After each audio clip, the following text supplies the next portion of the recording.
अपन दृष्टि दोष और इसके निवारण के उपाय, यानी कि दृष्टि दोष, अपन को दृष्टि दोष यानी कि आंखों में देखने की जो समस्या होती है उनको अपन कहेंगे दृष्टि दोष। किसी को पास का नहीं दिखता, किसी को दूर का नहीं दिखता है, किसी को बिल्कुल भी नहीं दिखता है, तो इसको कहते हैं अपन दृष्टि दोष। और इसके निवारण के उपाय, मतलब इसको अपन दूर कैसे कर सकते हैं, ये भी इंपॉर्टेंट है, दृष्टि दोष और इसके निवारण के उपाय।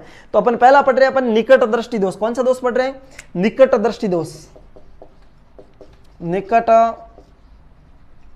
दृष्टि दोष,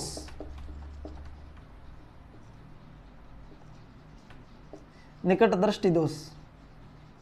चलो, निकट दृष्टि दोष। निकट दृष्टि दोष का मतलब है, जैसा नाम है उसकी उल्टी परिभाषा है, निकट दृष्टि दोष। अब होना क्या चाहिए था? निकट दृष्टि दोष मतलब जिसको निकट का नहीं दिखता है उसको कहेंगे अपन निकट दृष्टि दोष, परंतु ऐसा नहीं होता है। निकट दृष्टि दोष का मतलब होता है जिसको पास का तो दिखता है।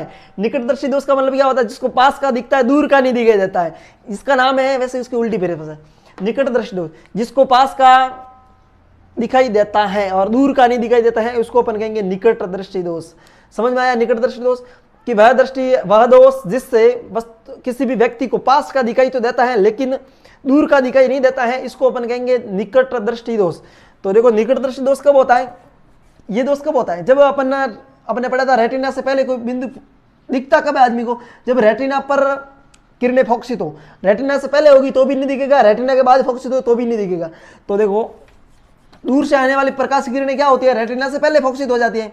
चलो, मानते हैं ये हमारे पास, ये किसी व्यक्ति की आंख है, ठीक है।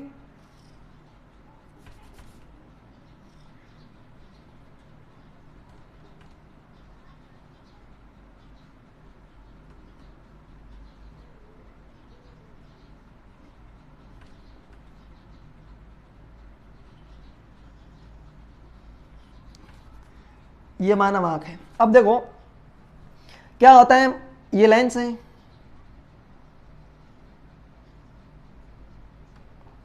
व्यक्ति को दूर से नहीं दिखाई देता है, प्रकाश की किरणें आती हैं और वह रेटिना से पहले फोकसित हो जाती है। दूर का नहीं दिखाई, दूर से आने वाली प्रकाश की किरणें रेटिना पर पहुंचती नहीं, ये रेटिना है। अब रेटिना पर पहुंचेगी नहीं तो दिखाई देगा क्या? नहीं दिखाई देगा। तो निकट दृष्टि दोष में ये दोष होता है कि प्रकाश किरणें है, ये नेत्र लेंस है हमारा आंख के अंदर वाला। अब ये किरणें यहाँ पर ही फोकसित हो रही है, रेटिना पर फोकसित होती तो दिखाई देता, रेटिना पर नहीं हो रही है फोकसित, इसलिए ये दिखाई नहीं दे रहा है। अब क्या करेंगे? इसके स्थान पर अपन यहाँ पर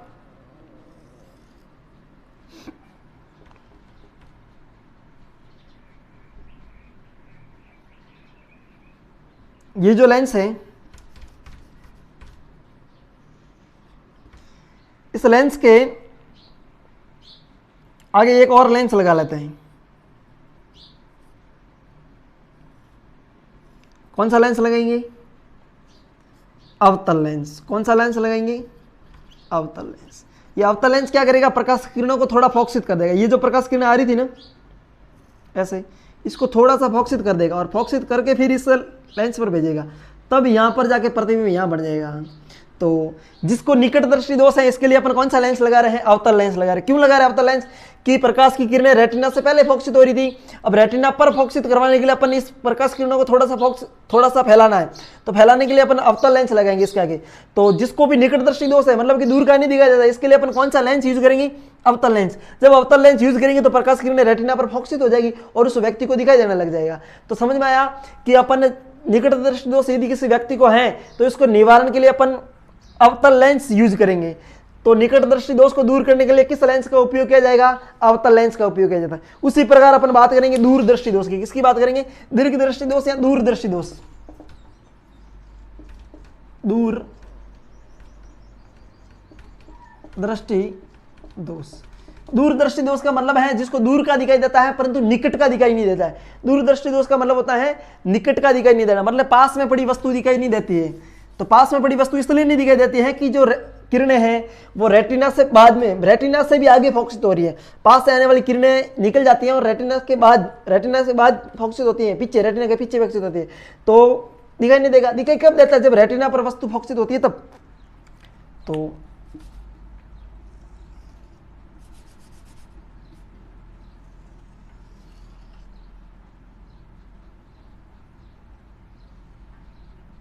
ये कोई आंख है मानव की और यहाँ पर ये है लेंस और यहाँ पर वस्तु है पास में इससे जाने वाली किरणें रेटिना के पीछे फोकसित हो रही है। यह था रेटिना। अब रेटिना के पीछे फोकसित होगी, इसका मतलब इसको दिखाई नहीं देगा। दिखाई देने के लिए क्या करेंगे अपन, उत्तल लेंस लगाएंगे। क्या करेंगे, उत्तल लेंस लगाएंगे।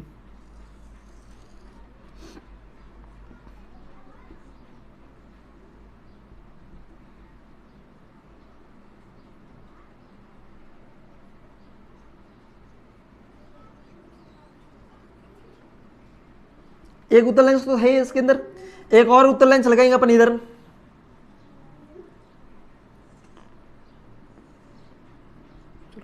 अब इस वस्तु से आने वाली प्रकाश की किरणें, इस वस्तु से आने वाली प्रकाश की किरण को थोड़ा ये फोकसित कर देगा, थोड़ा सा ये फोकसित कर देगा। अब इसके बाद इसको ये फोकसित कर देगा और ये जाकर प्रतिबिंब कहाँ बन जाएगा, ये प्रतिबिंब बन जाएगा रेटिना पर और बस आदमी को दिखाई देने लग जाएगा। यानी कि दूरदृष्टि दोष है। दूरदृष्टि का दोष का मतलब है कि निकट का दिखाई नहीं देना। निकट का दिखाई नहीं देगा तब अपन उत्तल लेंस को यूज करेंगे, और दूर का दिखाई नहीं देगा जब अपन अवतल लेंस को यूज करेंगे। तो आपको ये दोनों दोष और इसके निवारण के उपाय समझ में आए कि जब निकट दृष्टि दोष है, मतलब दूर का दिखाई नहीं दे रहा है, तो अपन को अवतल लेंस का प्रयोग करना है। और जब अपन को निकट का, दूरदृष्टि दोष में क्या होता है कि वस्तु को निकट का दिखाई नहीं देता है, तो क्या करेंगे अपन, उत्तल लेंस को यूज करेंगे तो हमें दिखाई देने लग जाएगा। एक होता है तीसरे नंबर पर जरा दृष्टि दोष। जरा दृष्टि दोष, जरा दृष्टि दोष का मतलब होता है कि व्यक्ति को न तो बुढ़ापे में जो दोस्त होता है, न तो पास का दिखाई देता है, न दूर का दिखाई देता है। जैसे जैसे व्यक्ति की उम्र बढ़ती है उसकी समंजन क्षमता का मान घटता आता है। समंजन क्षमता, चलो पहले अपन बात कर लेते हैं समंजन क्षमता के बारे में।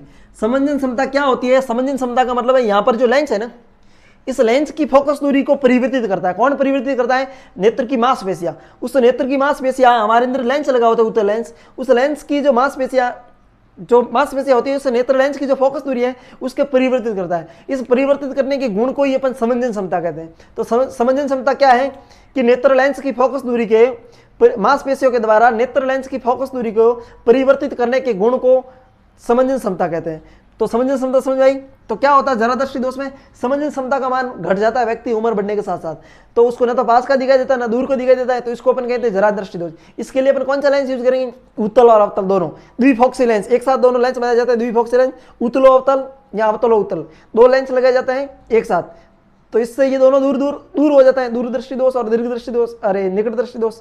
तो इसी प्रकार ये दृष्टि दोष थे तीनों, ये पढ़ने थे हमें। चलो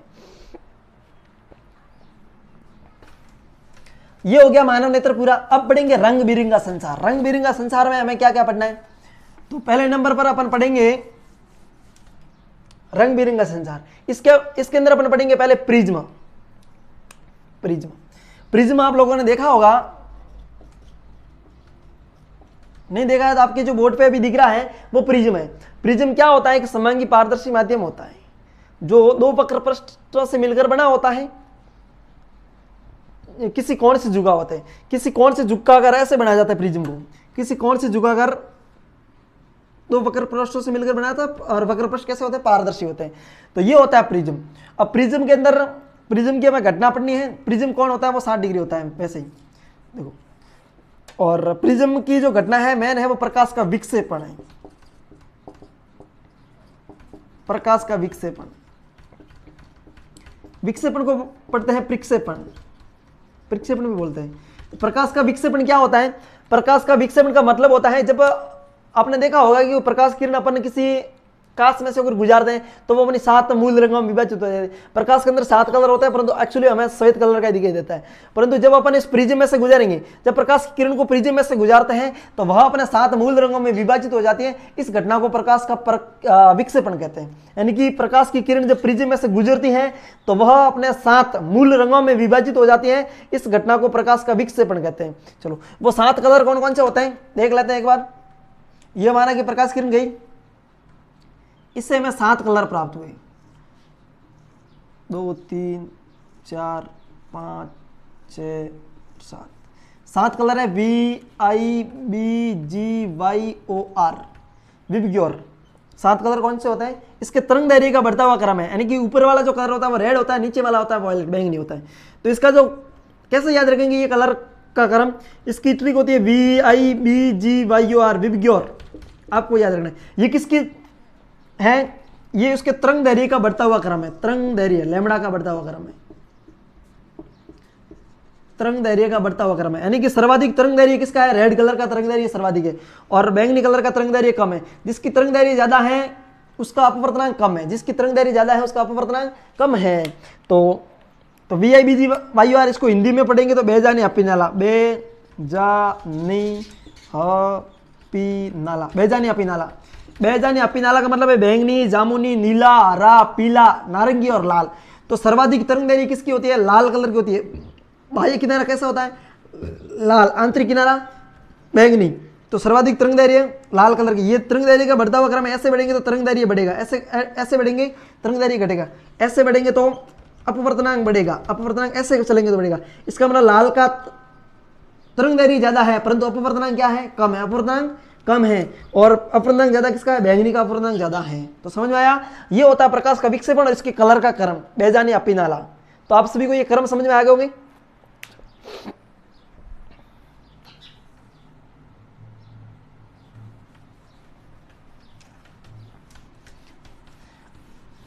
अब देखो, प्रकाश की विक्षेपण की घटना के आधार पर एक घटना आपने सभी ने देखी होगी, जिसको आपने बरसात के मौसम में देखा होगा, इंद्रधनुष। इंद्रधनुष, इंद्रधनुष क्या होता है, इंद्रधनुष से बारिश का मौसम होता है या बारिश रुक जाती है, हल्की हल्की बारिश होती है, तब क्या होता है, सूर्य के विपरीत दिशा में, सूर्य के विपरीत दिशा में हमें 7 कलर की पट्टिका दिखाई देती है, जिसको अपन कहते हैं इंद्रधनुष। तो ये क्यों बनता है, ये प्रकाश के विक्षेपण की घटना पर आधारित होती है। वैसे तो इसमें प्रकाश की 3 घटनाएं एक साथ काम करती हैं। कैसे कि इंद्रधनुष क्या है, 7 रंगों की पट्टिका दिखाई देती है बारिश के मौसम में, जिसको अपन कहते हैं इंद्रधनुष। और ये प्रकाश की 3 सामूहिक घटनाएं होती हैं, तभी इंद्रधनुष होता है। कब, इसमें होता है एक तो प्रकाश का अपवर्तन, एक होता है आंतरिक परावर्तन,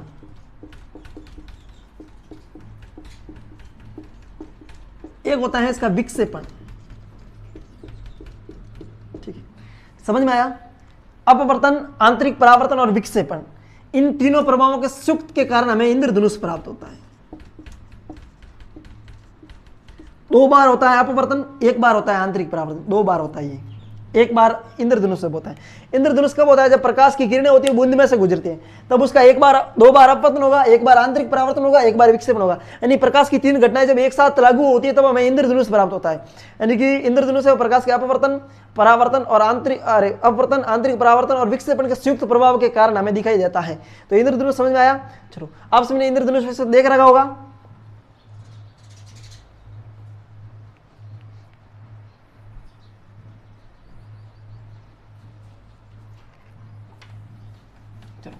इंद्रधनुष के बाद हमें पढ़ना है वायुमंडलीय अपवर्तन के कुछ उदाहरण।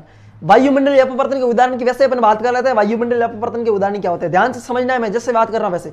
वायुमंडलीय अपवर्तन के उदाहरण, पहला उदाहरण है तारों का टिमटिमाना। सबसे इंपॉर्टेंट उदाहरण है तारों का टिमटिमाना, और इंपॉर्टेंट भी है। 1-2 नंबर का सवाल ऐसे भी बन जाता है कि तारे क्यों टिमटिमाते हैं, तारों का टिमटिमाना। तो तारे किस लिए टिमटिमाते हैं, ये सब वायुमंडलीय अपवर्तन के कारण, मतलब कि अपवर्तन के उदाहरण है। वायुमंडलीय अपवर्तन, तारों का टिमटिमाना।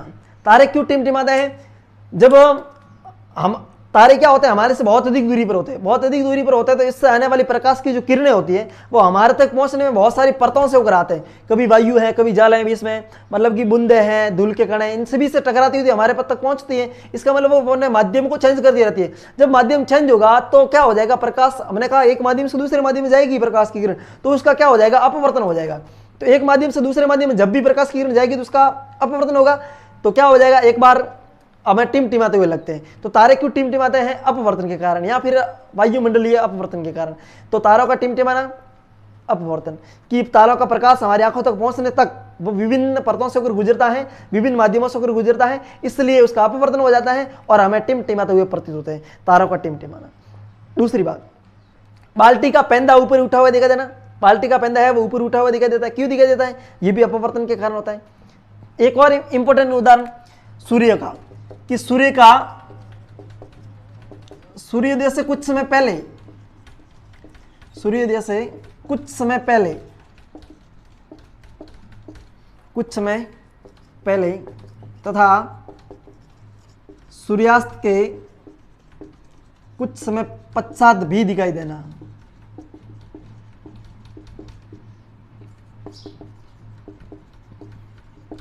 जैसा कि आप सभी ने देखा होगा कि जो सूर्योदय होता है उससे पहले हमें सूर्य दिखाई देता है। क्यों दिखाई देता है? ऐसा क्यों होता है? अपवर्तन के कारण दिखाई देता है, क्योंकि सूर्य उस समय क्षैतिज में होता है और सूर्य की हमारी आंखों से जब किरणें निकलती हैं, मतलब सूर्य से आने वाली किरणें हमारी आंखों तक पहुंचने में वो बहुत अधिक दूरी तय करती है और उसका अपवर्तन हो जाता है, जिसके कारण सूर्य है वो उगने से पहले, मतलब उदय होने से पहले हमें 2 मिनट पहले दिखाई देता है और सूर्यास्त के समय भी अस्त होने के बाद भी 2 मिनट दिखाई देता है। ये अपवर्तन की घटना के कारण एक दिन में 4 मिनट की वृद्धि होती है। तो ये दोनों इंपॉर्टेंट उदाहरण हैं। वैसे उदाहरण पानी में रखी पेंसिल मुड़ी हुई दिखाई देना, बाल्टी का पेंदा ऊपर उठा हुआ दिखाई देना, उसके अंदर लगा कोई भी रखा हुआ लोटा ऊपर उठा हुआ दिखाई देना। तो ये सब अपवर्तन के उदाहरण है, वायुमंडलीय अपवर्तन के उदाहरण है। तो 2 उदाहरण इंपॉर्टेंट थे, वो याद रखना, तारों का टिमटिमाना और सूर्य का सूर्योदय कुछ समय पूर्व तथा सूर्यास्त के कुछ समय पश्चात दिखाई देना। अब देखो, अब ये हो गया वायुमंडलीय अपवर्तन। अब इसके बाद लास्ट टॉपिक हमारा रहा है प्रकाश का विक्षेपण हो गया ना, प्रकाश का प्रकीर्णन रहा है। प्रकीर्णन, प्रकाश का प्रकीर्णन। प्रकाश का प्रकीर्णन क्या होता है? जब प्रकाश की किरण किसी भी धूल के कण होते हैं, वायुमंडल, जल वाष्प आदि पर आपतित होते हैं, मतलब उसके ऊपर आपतित है, तो वो क्या होती है? प्रकाश की किरण को परावर्तित कर विविध दिशाओं में फैला जाता है। क्या करता है? प्रकाश की किरण को इसके टकरा कर परावर्तित, मतलब इतनी परावर्तित कर देता है कि वो बहुत ज्यादा उजाला हो जाता है। तो इस घटना को प्रकाश का प्रकीर्णन कहते हैं। यानी कि प्रकाश की किरण किसी खुरदरे पृष्ठ, वायुमंडलीय, धूल वाष्प, जल के कण पर आपतित होगी तो वह किरण विभिन्न दिशाओं में फैल जाती है। इस घटना को प्रकाश का प्रकीर्णन कहते हैं। अब प्रकीर्णन के उदाहरण वैसे क्या है? अब देखो, प्रकीर्णन किसका ज्यादा होगा? जिसकी तरंग दैर्घ्य ज्यादा है उसका प्रकीर्णन कम होगा। प्रकीर्णन होता है ना, प्रकीर्णन वह तरंग दैर्घ्य के व्युत्क्रम में होता है। प्रकीर्णन होता है वो तरंग दैर्घ्य के व्युत्क्रम में होता है, मतलब तरंग दैर्घ्य का मान बढ़ेगा तो प्रकीर्णन का मान घटेगा। तो तरंग दैर्घ्य का बढ़ता हुआ क्रम क्या है? VI, VG, YUR, हमने अभी पढ़ा, बेजान या पिनाला, मतलब कि लाल रंग का तरंग दैर्घ्य ज्यादा है, लाल रंग का तरंग दैर्घ्य ज्यादा होगा तो प्रकीर्णन सबसे कम होगा। लाल रंग का तरंग दैर्घ्य ज्यादा है तो प्रकीर्णन सबसे कम होगा। प्रकीर्णन की वजह से हम देख पाते हैं, तो जिसका तरंग दैर्घ्य ज्यादा है उसका प्रकीर्णन कम होगा, मतलब कि लाल रंग का तरंग दैर्घ्य ज्यादा है ना, लाल रंग का तरंग दैर्घ्य ज्यादा है तो प्रकीर्णन सबसे कम होगा। तो सबसे कम प्रकीर्णन किसका होगा? सबसे कम प्रकीर्णन किस कलर का होगा? रेड कलर का प्रकीर्णन सबसे कम होगा। इंपॉर्टेंट है, सबसे कम प्रकीर्णन किसका होगा? रेड कलर का, मतलब लाल रंग का प्रकीर्णन सबसे कम होगा और बैंगनी कलर का प्रकीर्णन सबसे ज्यादा होगा। सबसे ज्यादा प्रकीर्णन किसका होगा? सबसे ज्यादा प्रकीर्णन होगा वो बैंगनी कलर का होगा। परंतु सबसे ज्यादा तरंग दैर्घ्य किसका होता है? सबसे ज्यादा तरंग दैर्घ्य रेड कलर का होता है, परंतु लाल रंग का प्रकीर्णन सबसे कम होता है। ये एक दूसरे के उल्टे हैं, आपको याद रखना है। आपने देखा होगा कि ज्यादातर जो निशान है वो रेड कलर के होते हैं। खतरे की घंटी लाल होती है, ट्रेन के पीछे क्रॉस का निशान लाल होता है, टावर के ऊपर जो लाइट होती है वो रेड कलर की होती है, हेलीकॉप्टर के ऊपर जो रेड बत्ती होती है वो रेड कलर की होती है, खतरे की निशान जितनी होती है वो घंटियां वगैरह वो रेड कलर की होती है। क्यों होती है सब रेड कलर की? इसका कारण ये है कि इसका प्रकीर्णन सबसे कम होता है, इसलिए ये कलर ज्यादा प्रकीर्णन नहीं होगा और व्यक्ति आराम से बहुत अधिक दूरी से देख सकता है, इसीलिए सभी जगह ये रेड कलर लगाया हुआ है। तो समझ में आ गया होगा आपको। तो ये होता है प्रकाश का प्रकीर्णन। प्रकीर्णन के आधार पर घटना अपन एक दो उदाहरण देख सकते हैं प्रकीर्णन के आधारित। एक तो टिंडल प्रभाव, प्रकाश की किरण का फैलना, कि कोलाइड विलीनों के द्वारा प्रकाश की किरणों को फैलना टिंडल प्रभाव कहलाता है। इसके आगे आकाश का नीला दिखाई देना, सबसे अच्छा उदाहरण है इसका, आकाश का नीला दिखाई देना, प्रकीर्णन का उदाहरण। आकाश में नीला क्यों दिखाई देता है? आकाश में नीला क्यों दिखाई देता है? आकाश में इसलिए नीला दिखाई देता है कि प्रकीर्णन, यहां पर जो वायुमंडल से धूल वाष्प के कारण इस आदि से प्रकाश की किरणों का क्या हो जाता है? प्रकीर्णन हो जाता है। प्रकीर्णन के 50 कलरों का प्रकीर्णन होगा, तो देखो जिसका प्रकीर्णन किसका ज्यादा होगा? वॉयलेट, बैंगनी का, इंडिगो का, ब्लू का। परंतु हमें नीला कलर ही दिखाई क्यों देता है? इन दोनों कलर के लिए हमारी आंखें सुग्राही नहीं होती है, इसलिए हमें कौन सा कलर दिखाई देगा? नीला कलर दिखाई देगा। इसलिए आकाश में कैसा दिखाई देता है? नीला कलर दिखाई देता है। क्यों दिखाई देता है? प्रकाश के प्रकीर्णन के कारण आकाश में नीला दिखाई देता है। दूसरी बात, एक उदाहरण और है, बादलों का सफेद दिखाई देना। बादल हमें सफेद क्यों दिखाई देते हैं? ये भी प्रकाश के प्रकीर्णन के कारण दिखाई देते हैं। यानी कि सभी का, अब यहां पर तो सफेद कलर है नहीं, फिर भी सफेद क्यों दिखाई दे रहा है? इसलिए दिखाई देता है कि बादलों के अंदर मोटे जल की बूंदे होती है। ये बूंदी क्या करती है, एक समान रूप से सभी को प्रकीर्णित करती है, सभी कलरों को एक समान रूप से प्रकीर्णित करेगी तब क्या होगा, एक समान रूप से प्रकीर्णित करेगी तब हमें ये कलर एक भी नहीं दिखाई देगा और वो व्हाइट कलर का दिखाई देगा। इसलिए हमेशा सामान्यतः बादल हमें सफेद कलर के दिखाई देते हैं। चलो, तो सफेद कलर दिखाई देने लग गया बादल। इसके आगे अपन एक और उदाहरण इसका अच्छा है, वो है सूर्य उदय तथा सूर्यास्त के समय सूर्य का लाल दिखाई देना।